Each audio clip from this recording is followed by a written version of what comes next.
Family dispute in Berbice leaves one dead. Sailor dies after falling overboard. Drones assist police in seizing millions in cannabis. In the region, Jamaica, open to international travel from June 15th. And internationally, Atlanta mayor says 2 officers fired for using excessive force on protesters. Greetings and welcome to another edition of Channel 2 Headline News Update. I am George Gonzalez. Thank you for joining us. On Saturday, the Guyana Elections Commission issued an order to extend the ongoing national recount of votes for the 2020 general and regional elections. The exercise, which was supposed to be completed on Sunday, will now have a deadline of June 13th. The amended order requires the Chief Elections Officer to tabulate the numbers of the 10 electoral districts for his submission in a report, along with a summary of the observation report for each district. According to the order, the CEO must submit these reports on or before June 13, 2020. The Commission must also decide whether the figures from the recounts are valid. 3 days after receiving that report, the Commission will make its final declaration on the elections. An alleged land dispute between 2 brothers in Berbice has left one dead and the other in police custody. Bibi Bacchus brings us that story. Police in Berbice are investigating the murder of a Shieldstown West Berbice man who was allegedly killed by his brother. On Saturday around 1:30 p.m., 45-year-old laborer Saranandan Bisnath, called Longhair, of Backstreet, Shieldstown, was fatally stabbed by his older brother Kemlal Bisnath during an argument at their home. The argument reportedly stemmed from a land dispute. According to police, alcohol may have played a factor in the incident. It is alleged that the younger brother armed himself with a knife and stabbed the older brother in the chest. The injured man attempted to fight off the attack before collapsing at the scene. Kemlal then fled the scene. However, the police subsequently arrested him in the village. Saranandan was taken to the Fort Wellington Hospital where he was pronounced dead on arrival and is now awaiting a post-mortem examination. For Headline News Updates, Bibi Bacchus. Thanks, Bibi. Also on Saturday, the Chief Executive Officer of Guyana's National COVID-19 Task Force, Joseph Harmon, denied plans of imposing a total lockdown of the nation. I want to make this very clear that the National Corona Task Force has not considered a national lockdown. What we have before us is a consideration for the extension of the current measures beyond the 3rd of June. According to Harmon, rumors of an impending lockdown has triggered panic buying, thus creating unnecessary crowds in markets and other commercial areas. Nonetheless, he appealed to Guyanese to continue to practice social distancing, hand washing, and wearing of masks in public. While an extension of the current measure is being considered, the NCTF has yet to announce its decision. Stick around. Coming up after the break, drones assist police in seizing millions in cannabis in Berbice, and sailor dies after falling overboard.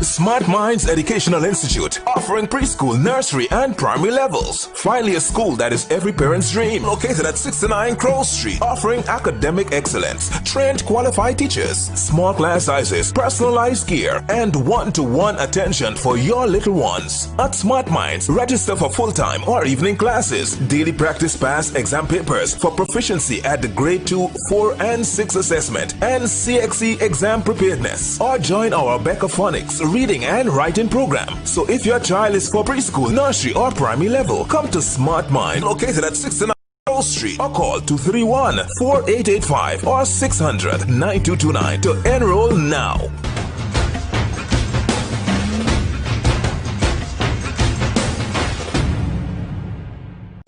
down to Zasco on 15 North Road between Camp and Wellington Streets. Quality products at low cost for every room in your home. 65 and 55 inches high-stand 4K smart TVs. Samsung French door fridges. Black & Decker appliances, queen and king size Canadian-made mattresses. German-made pressure pots in 5 to 9 liters. 12-piece pot sets, knife sets, cutlery sets and pans, commercial fans. Samsung smart stoves. Canadian-made 3-piece recliner sofa sets. Air fryers and Hamilton Beach hot and cold water dispenser. Oh gosh, what's this? Me son can't read or spell. Stop! 0 out of 20. Is what I gonna do here? Hi guys, my name is Ms. Berbice and I'm the senior teacher at the Treasure After School program. Due to the spread of the coronavirus and the need for social distancing, we have moved our in-class learning activities to online via Skype. On the online site, we will be focusing on spelling, phonics, reading, and the National Grade 6 assessments. For more information, you can inbox us or call us. Contact us on 675-4379. I can call them now.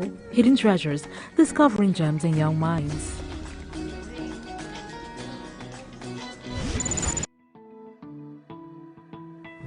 Welcome back. A Berbice businessman is now counting his losses after his woodworking shop was burned to the ground early Sunday morning. 75-year-old businessman William Lung was alerted of the fire shortly after it began around 3 a.m. The shop, which is located at Track W Plantation, Caracas, was completely destroyed by a fire of unknown origin. According to the shop owner, this was the second major fire at the shop in 10 years. The body of a sailor from Berbice was found on Saturday morning, just hours after he fell overboard into the Essequibo River. More from Esther Sobers. Police are investigating the circumstances surrounding the death of a sailor on the Essequibo River. On Saturday, 38-year-old Damien McClymont of New Amsterdam, Berbice, died after he fell overboard whilst working at Tulsi Posad Quarry at St. Mary's Wharf, Essequibo River. The incident reportedly occurred at around 2:30 a.m. A sailor at the scene told police that he was working on the barge when he saw McCalmont run to the right side of the barge before falling into the river. The man jumped overboard in an attempt to rescue McCalmont, but he was unsuccessful. McCalmont's lifeless body was found near the barge hours later. His body was taken to the Bartica Regional Hospital, where it is currently awaiting a post-mortem examination. For Channel 2 Headline News, Esther Sobers. Thanks, Esther. For the first 5 months of 2020, police in East Berbice Quarantine have destroyed in excess of $300 million Guyana dollars worth of cannabis in the region. And as recent as Saturday, officers seized and destroyed over $5.8 million worth of the drug at a farm in Vride, West Kanji. According to Divisional Commander Senior Superintendent Calvin Brutus, 30 marijuana fields were destroyed and a total of 17 persons have been prosecuted thus far for the cultivation of marijuana for 2020. Brutus noted that the use of technology has greatly aided them in recent months, saying, quote, "The drone is very useful in locating farms, but once someone would have fled from the field, it is hard for us to prove that they were on the field unless you find some form of identification there, which they don't have. They don't carry ID cards and passports on their fields. What we also do is that we take the GPS coordinates and we supply that to the Lands and Survey," end quote. The Lands and Surveys Commission then revokes the landowner's lease as the land is being used for illegal purposes. Don't go away. Coming up after the break, Jamaica, open to international travel from June 15th. And Atlanta mayor says 2 officers fired for using excessive force on protesters.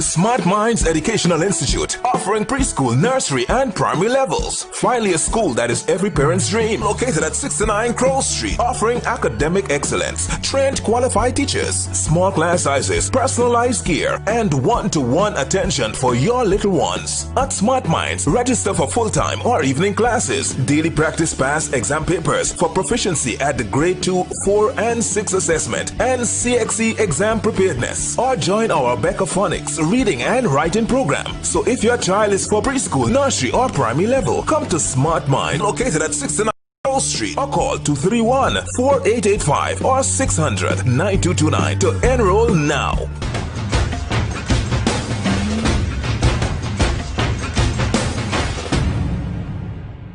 Hurry down to Zasco on 15 North Road between Camp and Wellington Streets. Quality products at low cost for every room in your home. 65 and 55 inches high-end 4K smart TVs. Samsung French door fridges. Black & Decker appliances, queen and king size Canadian-made mattresses. German-made pressure pots in 5 to 9 liters. 12-piece pot sets, knife sets, cutlery sets and pans, commercial fans. Samsung smart stoves. Canadian-made 3-piece recliner sofa sets. Air fryers and Hamilton Beach hot and cold water dispenser. Oh gosh, what's this? Me son can't read or spell. Stop! 0 out of 20. This is what I could do here. Hi guys, my name is Ms. Berbice and I'm the senior teacher at the Agriculture After School program. Due to the spread of the coronavirus and the need for social distancing, we have moved our in-class learning activities to online via Skype. On the online side, we will be focusing on spelling, phonics, reading, and the National Grade 6 assessments. For more information, you can inbox us or call us. Contact us on 675-4379. I can call them now. Hidden Treasures, discovering gems in young minds.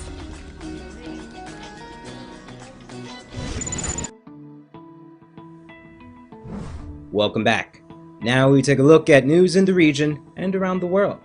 The government is to reopen the country's ports of entry for the repatriation of Jamaicans on Monday and to international travels on June 15th.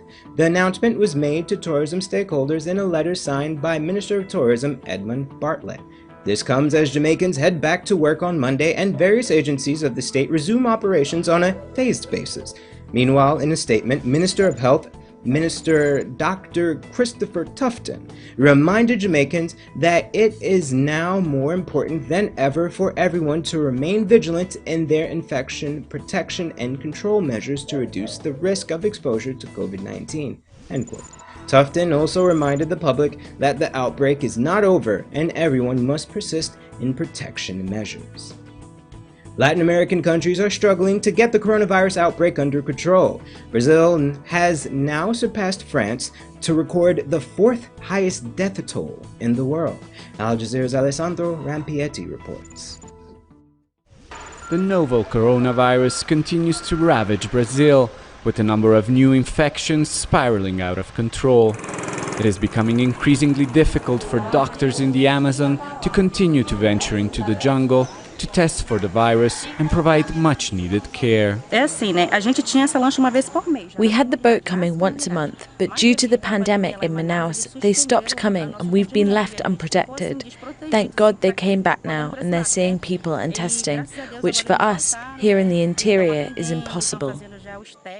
With close to 500,000 confirmed cases, the Minister of Health says the real number could be 15 times higher due to lack of testing. Yet President Jair Bolsonaro remains unfazed, as he took selfies and embraced supporters at a roadside restaurant outside the capital.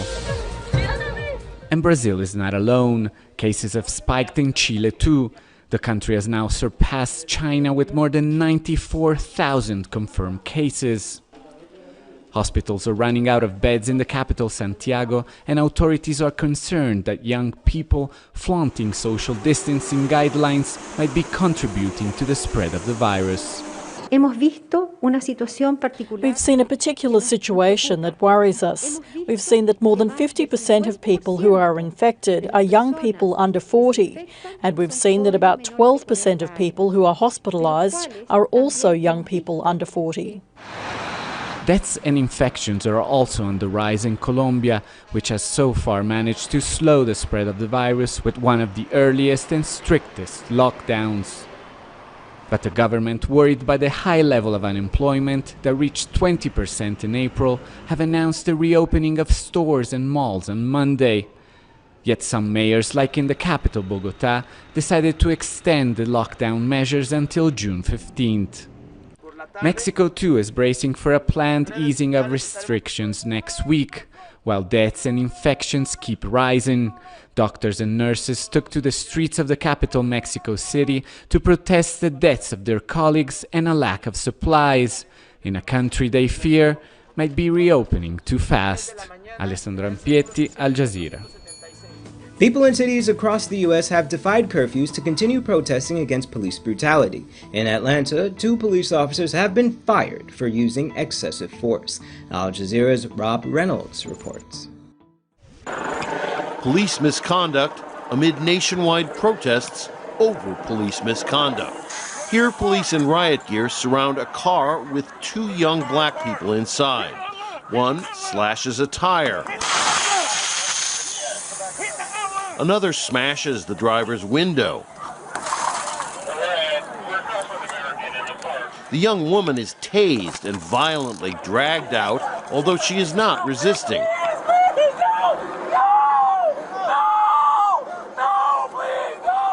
The male driver is manhandled and also shocked with a taser, even though he too doesn't appear to resist. Put him down, man. Put him down. Put him down. On Sunday, after the police body cam video went viral, 2 of the policemen were fired. Authorities identified them as Ivory Streeter and Mark Gardner. This was Atlanta, Georgia on Saturday night, for protesters calling for justice for the death in Minneapolis of George Floyd. It could have been almost anywhere in the U.S. Atlanta Mayor Keisha Lance Bottoms said the officers' actions were unacceptable. Sometime during the night, I saw a very disturbing video of 2 young college students who were in downtown Atlanta yesterday evening. And it was disturbing on many levels, the least of not which was that there clearly was an excessive use of force. 3 other officers were placed on desk duty and may face further discipline. Atlanta's police chief apologized. How we behaved as an agency, as individuals, was unacceptable. And I know that we caused further fear to you in a space that's already so fearful for so many African Americans. And I am genuinely sorry. This is not who we are. This is not where we're about. Another disturbing video from Los Angeles shows a police vehicle accelerating into protesters, knocking 2 of them down. It then reversed at high speed, nearly striking other people. No one was seriously injured. Rob Reynolds, Al Jazeera, Los Angeles. That's all for today's regional and international headlines. Here is your 3-day weather forecast.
that's all for this edition of Channel 2 Headline News Update. Tune in Wednesday at 7 p.m. for another episode. Be sure to subscribe, like, and follow us on Facebook and YouTube. Also, visit our website at headlinenewsguyana.com for all the news we couldn't fit in the newscast. Until then, take care.